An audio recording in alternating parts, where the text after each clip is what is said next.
Welcome back to Techstination. I'm Fred Fishkin. Once again, we're bringing you a weekly wrap-up of this week's reports, created and hosted by Google's Notebook LM. The AI-created hosts take what they call a deep dive and ponder the future of AI and even AI podcasts. I think you'll find it interesting.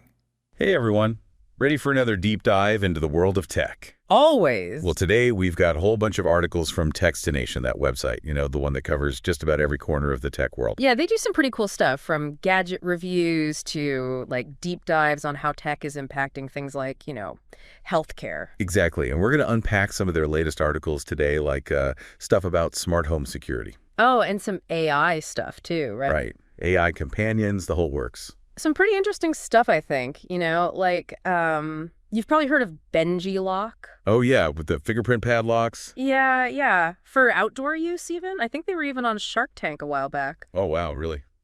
Shows you how big this whole biometric security thing is getting, huh? Even investors are totally on board. Definitely. And speaking of cool designs, did you see the article about the Kwikset Halifax door levers? With the LEDs, yeah, those are pretty slick. Yeah, they have motion sensors and everything, so they light up as you approach. It's pretty wild. Are we moving towards a future where everything in our homes is, smart? I mean, it's convenient and all, but... Yeah, but is it really making us more secure? That's the question, right? Yeah. What are your thoughts on that? It's tough to say. On the one hand, it could mean better security, but then there's the whole issue of vulnerabilities and, are we giving up too much privacy for convenience? It's a trade-off, I think. Absolutely. Something to keep in mind for sure. Yeah. Now, let's switch gears a bit and talk about something that affects everyone. Health. Okay, yeah. Techstination had a couple of interesting articles. One about Dr. Michael Roizen. He had some tips for, a healthier year. And then there was another one about raising awareness for hypertrophic cardiomyopathy, HCM. Oh, right. And it seems like technology is playing a bigger and bigger role in, preventative care and managing existing conditions. Yeah, for sure. What's interesting is how it's empowering people to, take control of their own health. Like Dr. Roizen, he was interviewed on a podcast, which is becoming such a popular way to learn about health from experts. Yeah, that's true. And for HCM, there are all these online resources and communities that can really make a difference for people dealing with it.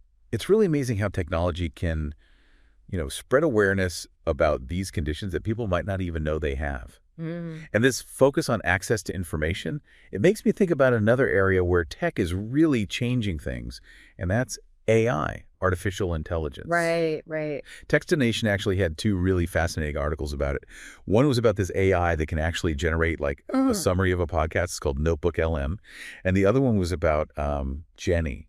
It's a robotic pet designed for people with Alzheimer's. Oh, wow. I didn't see that one. Yeah. Both those examples show just how fast AI is developing and its potential to impact, so many aspects of our lives. Well, seriously, it's mind-blowing. An AI that can listen to a podcast and then tell you what it was about, that could change how we consume information, completely. Yeah, it's crazy. But then on the flip side, you've got Jenny, this robotic pet.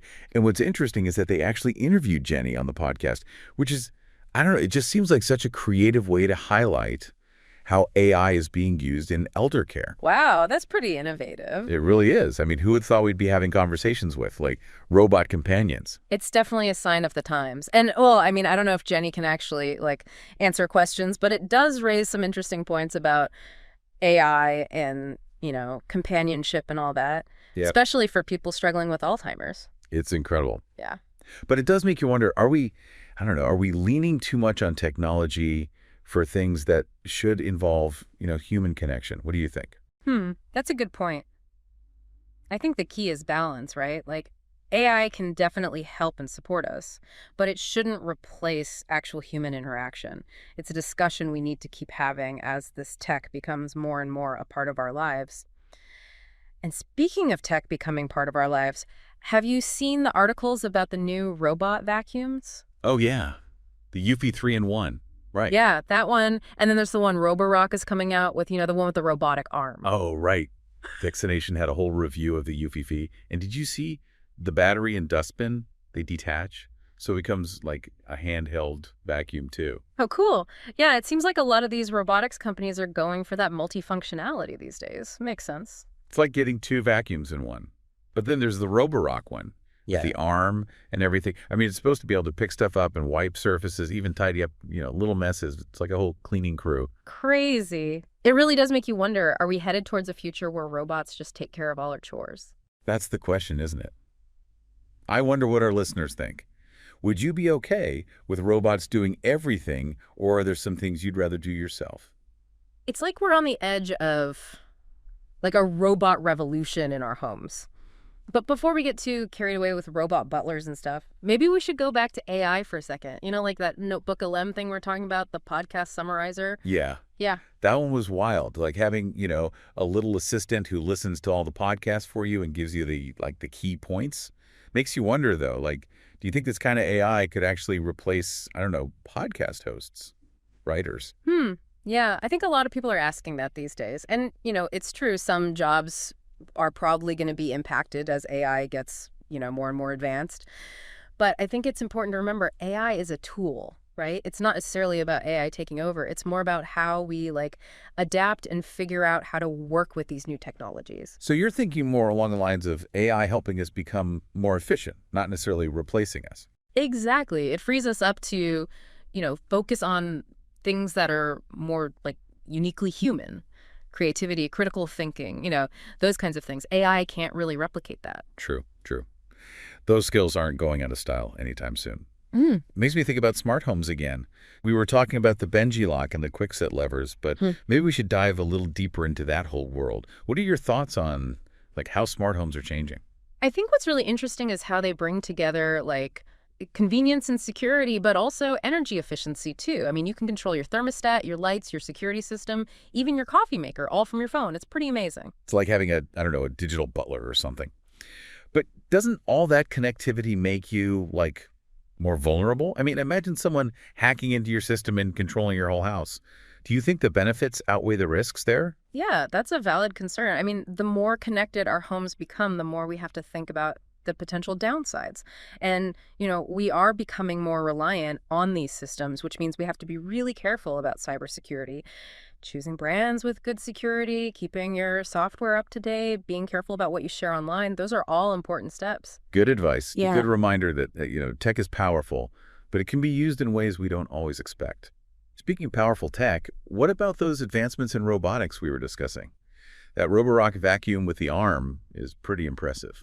It really is. And that's just the beginning. Robots are being used in all sorts of industries now, from manufacturing and healthcare to even space exploration. I read an article recently about robots doing surgery. It's pretty incredible how precise they can be. It's almost like, how far can this go, right? Yeah. What happens when robots are so advanced they can do just about anything a human can do?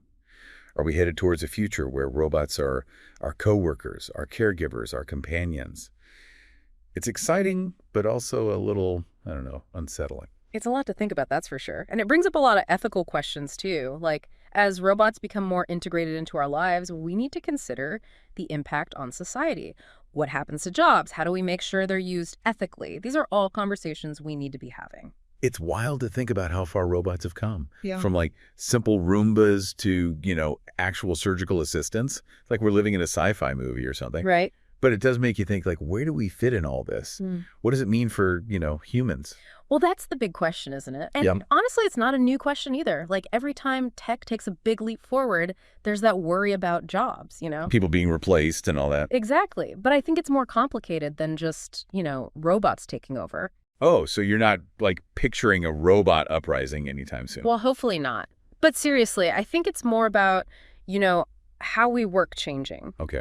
How so? Think about it. What if machines could handle all the boring, repetitive stuff that, nobody really wants to do? Yeah, like data entry or something. Right. Then it frees us up to do the things that are, more creative, more strategic, more fulfilling. So it's not about losing jobs. It's about, redefining what work even is. Exactly. Which means we need to adapt, of course, learn new skills and stuff.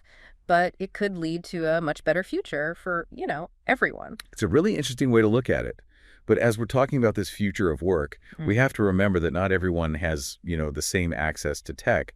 What about the digital divide? How do we make sure everyone benefits, not just like a select few? Yeah, that's a huge issue. I mean, the digital divide affects so much, like education, healthcare, job opportunities, even just staying connected with people. It really does. So we need to invest in things like digital literacy programs, make sure everyone has affordable internet, and, make sure technology is designed in a way that's inclusive, that everyone can use it. That's a good point. It's a reminder that progress isn't just about like cool gadgets and robots. It's about, creating a better future for everybody. Yeah.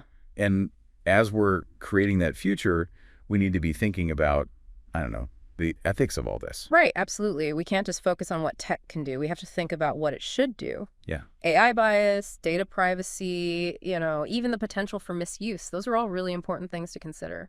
So how do we navigate all that? How do we make sure tech is developed and used responsibly? It's going to take like a multi-pronged approach, I think. Right. We need clear guidelines for AI, transparency when it comes to data, and really just a focus on, people's well-being, putting people first. That sounds like a lot. It is, but it's something we have to do. Technology is powerful, and how we use it, well, that's up to us. The choices we make now, they're going to shape the future.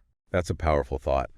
So as we wrap up this deep dive into the world of tech, I want to leave everyone with this. What kind of future do you want to see?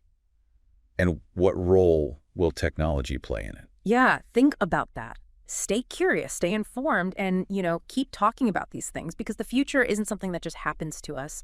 We create it. Well said. Thanks for joining us on this journey. Until next time, keep exploring, keep learning, and keep diving deep into the world of tech. That's the deep dive into tech and Techstination for this week, created and hosted by Google's Notebook LM. I'm Fred Fishkin.